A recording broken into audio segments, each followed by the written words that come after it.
Okay, so you're interested in a gimbal. One tip, if you're still unsure whether to get a gimbal or not, definitely check out this video about mastering handheld cinematic shots first, because there's a lot of nice shots you can do with a completely unstabilized system if you know the tricks and techniques. So watching this video might actually save you a nice bit of cash. Now, the gimbal. Mine is the Zhiyun Crane Plus, perfect for the cameras I own and the kinds of videos I do. Still, everything I will teach you in this video is applicable to basically any gimbal out there. It is a three-part video. Part number 1, balancing. When to do it, how to test it, and the most important things to remember. Part number 2, tuning. Helpful camera settings, useful accessories, and profiles for both the smoothest possible shots as well as fast-paced, highly dynamic action shots. Part number 3, operation. How to hold the gimbal, how to walk with the gimbal, how to focus using the gimbal, what modes to use when, unique movements, and probably the most underutilized feature of gimbals in general. So let's do it. Part 1, balancing. When do you balance your gimbal? Preferably not right before the shoot, but the day before the shoot. Sometimes the case of the gimbal doesn't allow for that. Tough luck. Just saying, if you can, the evening before the shoot, that's when to do it. To spare the motors unnecessary trouble, don't accidentally turn the gimbal on before it's balanced. Take the batteries out when you transport it, especially if you carry it fully assembled. Once opened the camera bag and the thing was on, twitching in a very unhealthy looking way. Don't know for how long, still works fine, but it did give me a tiny heart attack. So, not going to kill your gimbal, but if it can be avoided, that's a good thing. Balancing is done on a level surface. If you don't have one, attach a QR plate to your gimbal and put it on your tripod. Which of course, for this to work, has to be level as well. If neither your tripod nor your ball or video head come with a tiny spirit level, just get one like this. Super useful. Same method works just fine with a tiny tabletop tripod and a small ball head. Next, prepare your camera. Put the SD card in, put the battery in, hook up the lens you actually want to use, put any kind of sun hood or filters you want to use on that very lens. Important, decide what position your screen has to be in for the shot to work, and finally, if you use a zoom lens, zoom it to the millimeters you actually want to use during the shot. If you're planning on doing multiple shots with different millimeters without rebalancing the gimbal each time, which is not recommended, but to be honest is something that you can get away with if you're not using a super heavy lens for a fast-paced shot, then zoom the lens so the lens barrel extends halfway. That is usually the best compromise. Now, if you are using a very heavy lens and are doing fast-paced dynamic shots, rebalance. And now let's actually do it. Tilt axis first. Important, looking at the gimbal from the front, the roll arm needs to extend to the left. Looking at the gimbal from behind, the roll bar needs to extend to the right. Or simply check the manufacturer's logo. Make sure to slide the camera all the way up to the roll axis. The tilt axis has to be balanced two ways. Number 1, by adjusting the gimbal plate. Number 2, by adjusting the tilt arm. Let's start with the plate. Hold the roll axis steady and level and see towards which direction the camera tilts. Always adjust towards the opposite direction until the camera rests by itself and feels well balanced. Then point the camera upwards, check the direction it tilts towards, and push the tilt arm in the opposite direction until balance is achieved. Then check the tilt. Whatever direction you point the camera in, it must stay pointed in that direction and not move by itself at all. If necessary, cycle through these two adjustments until balance is perfect. Once this is accomplished, do not forget to tighten the screws thoroughly. Don't kill them, but definitely make sure they do not come loose either. Next, the roll axis. Same deal basically. Which direction does the camera roll towards? Adjust towards the opposite direction accordingly until balance feels stable. Now test both tilt and roll axis. The camera needs to stay put by itself in any position involving these two axes. Again, if necessary, cycle through the adjustments until that's happening, and then move on to the pan axis. People sometimes have a tendency to make this much more difficult than it has to be. Position the gimbal horizontally, either using your hand and the tiny spirit level, or if you have a table, position it like this. In any case, the cradle has to be able to move freely. You want the pan arm to rest in a horizontal position on its own. If it rests above horizontal, adjust the pan arm backwards. If it rests below horizontal, adjust the pan arm forwards. Just do this a couple of times until balance feels stable. Do not, I repeat, do not get on your own nerves trying to balance the gimbal while holding it in a horizontal position. That is stupid, except if you have a way to securely mount it in that fashion. Just go back and forth between adjusting and checking balance. Final test, point the camera in any direction. If it stays positioned like that by itself every time, balancing is done. If it doesn't, cycle through the steps again and again until it does. Practice makes perfect. Step number 2, tuning. First, let's take a look at the camera and lens. Do they have optical stabilization? If so, with some cameras that can cause micro jitters that can become apparent when using higher millimeters. It's usually not necessary to turn sensor or lens stabilization off. However, should you notice micro jitters, try disabling these features. Accessories. Here are the two most useful ones in my opinion.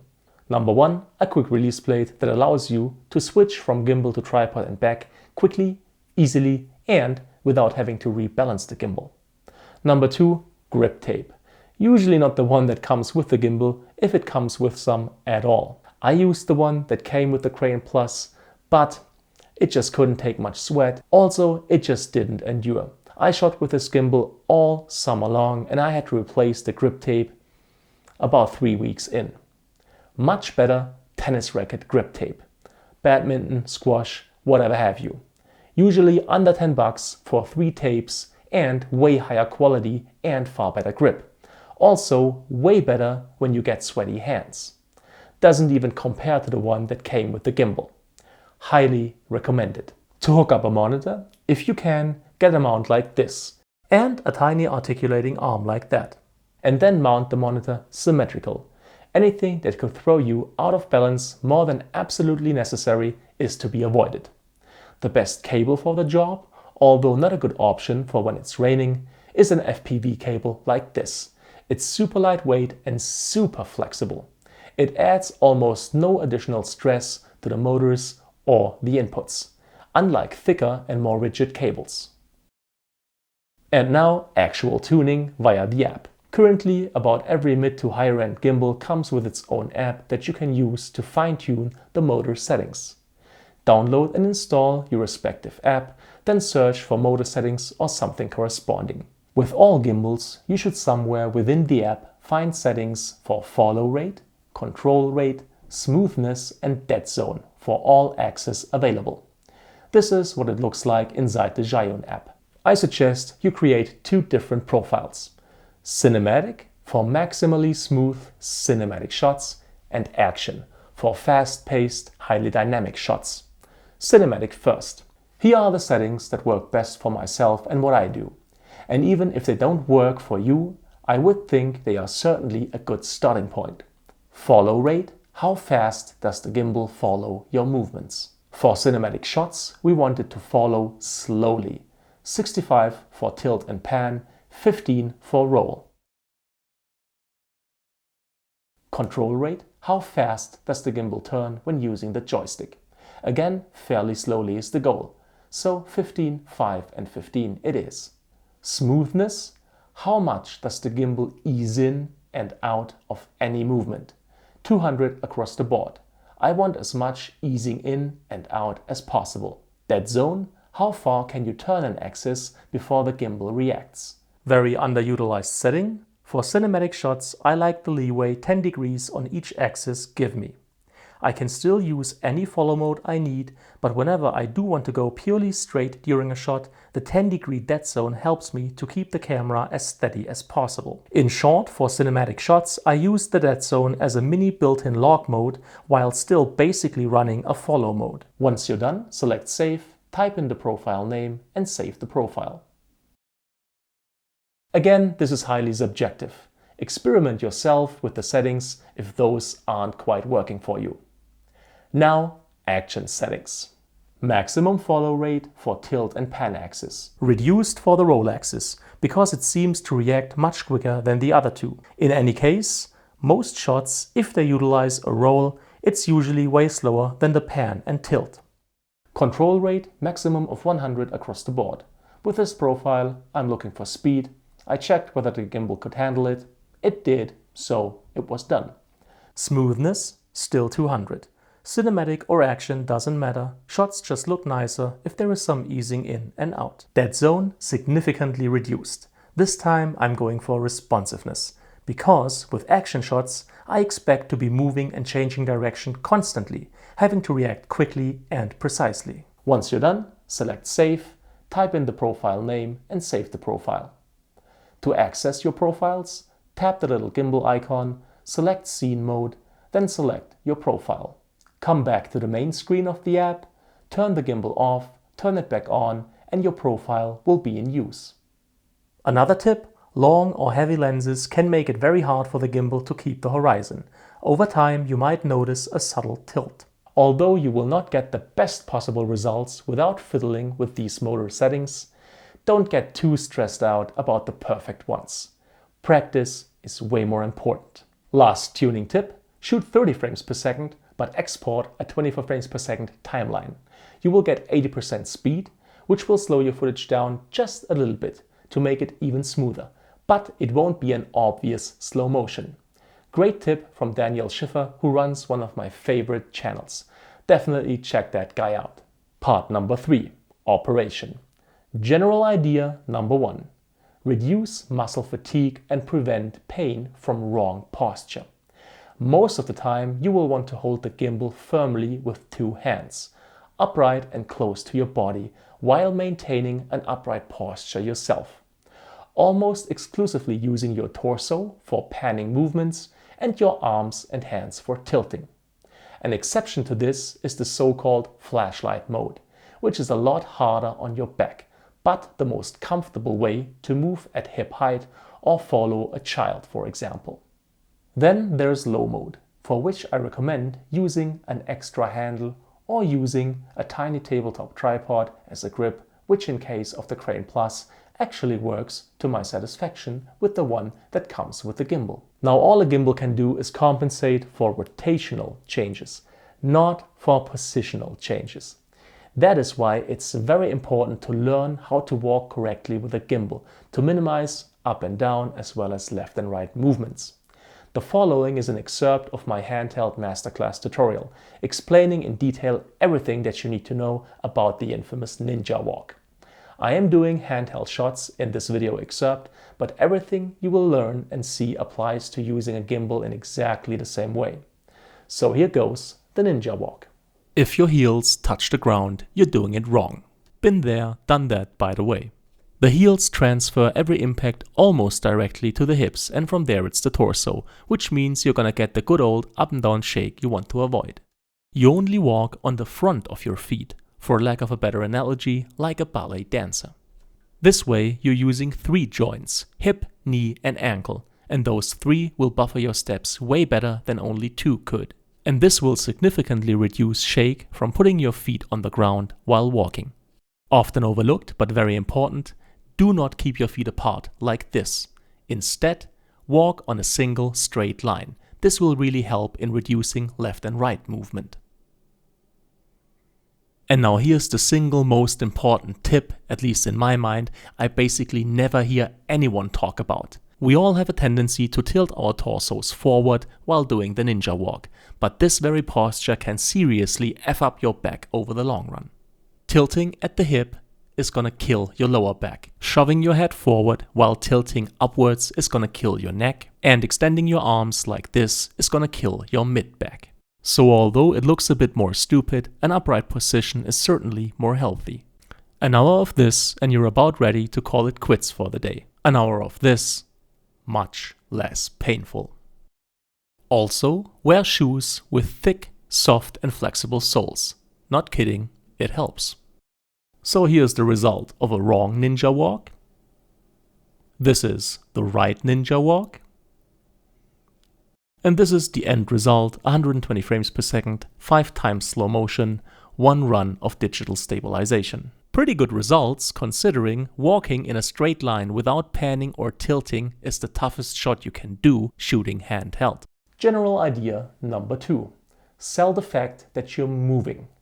Gimbals, although also great for stable, non-moving shots as well, are made to be used for moving with a camera. The best way to sell this idea to the viewer is to have a lot of movement inside the frame. Just get close to stuff. Use foreground objects to slide up against, do foreground reveals, follow subjects that are obviously moving themselves. Any close to the ground shot works particularly well and is one of the specialty shots gimbals are great for. Quick tip: if you want to invert your gimbal for such a super low angle shot, it is usually best to either turn it off completely, invert it, and then turn it back on, or switch into log mode, hold the roll axis steady with your hand, and then do the invert. Be careful if you do it this way, use a relatively swift movement and try to be as precise as possible. I do not recommend just inverting the gimbal in a fast-paced motion. That can work, but it can also not work. What modes to use when? Different gimbals, different mode options. So here are at least the ones you will find in almost any gimbal. Log mode. None of the axes will follow your movement. Use for maximally smooth shots moving in exactly one direction without panning or tilting. Pan follow mode. The pan axis follows your movement, but tilt and roll axes are locked. For follow shots of subjects that change direction. Any change in vertical subject position you have to react to with raising or lowering the whole gimbal. Pan tilt follow mode. The gimbal follows your pans, it follows your tilts, but the roll axis stays locked. This is the best mode when your subject changes both direction and position. As an example, here's a pan follow shot that uses tilt to end with an over shoulder. Some gimbals also offer POV mode. With this mode, the gimbal will follow your pan, your tilt, and even your roll. Definitely something to use for specialty shots only. Now, focusing using a gimbal can be tricky. If you don't have an autofocus system that is particularly up to the task, like for example the Canon dual pixel autofocus or superb Sony and recently Fuji face detection, then there's some options for you. Focus manually, use a wide-angle lens and a high f-stop, like for example a 10 or 20mm lens with say an f10. This combination will give you a lot of depth of field, so chances are that your subject will be in focus while you are moving with it. On the other hand, of course, you can pretty much kiss blurred out backgrounds goodbye using this method. Also very helpful, turn on focus peaking inside your camera or on your field monitor. This way you can see the areas that are in focus at all times. If the idea is to move yourself with the subject being steady, check the path that the camera takes, come to the halfway point and set focus there. Then your shot will begin slightly out of focus, come into focus and leave focus. Or totally commit to a subject that obviously moves through focus. Combine that with slow motion and you got yourself a nice shot. Now, to start wrapping this up, let's talk about what is probably the most underutilized feature of many gimbals, the joystick. Although it can be impossible to nicely ease in and out of movements using the joystick, if you're doing a complete panning or tilting shot, using the joystick will get you super consistent, smooth results. Most likely better than what you could do operating the gimbal yourself. Many times you can skip breaking out the fluid head. So that's that video. If you liked it, if you found it helpful, please make sure to leave a thumbs up, it's greatly appreciated. Any kind of comment or feedback is welcome and I'll try to answer as quickly as possible. All the tech that I've used in this video is linked in the description. As always, thank you so much for your time, thank you for watching and hopefully see you again soon.